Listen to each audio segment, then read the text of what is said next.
Office থেকে আসলে চাও দিল না।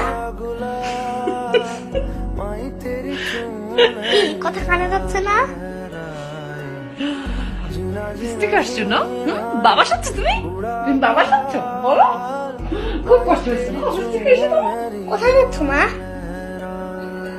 বাজার যাচ্ছি বাবা, বাজার করতে হবে, ব্যাংকে যেতে হবে, ইলেকট্রিক বিল দিতে হবে, অনেক কাজ। এত কাজ করো, শরীরের তো একটু যত্ন নিতে পারো নাকি? আচ্ছা, আর এটা কি শাড়ি পরেছো তুমি? এটা কার শাড়ি? বুয়ার শাড়ি? বউর শাড়ি হবে কেন? আমার শাড়ি। বাইরে আমার অফিসের কলিগরা দেখলে কি বলবে আমাকে? যাও শাড়ি চেঞ্জ করে আসো।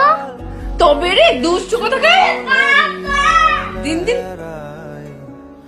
जीना जीना रे उड़ा गुलाब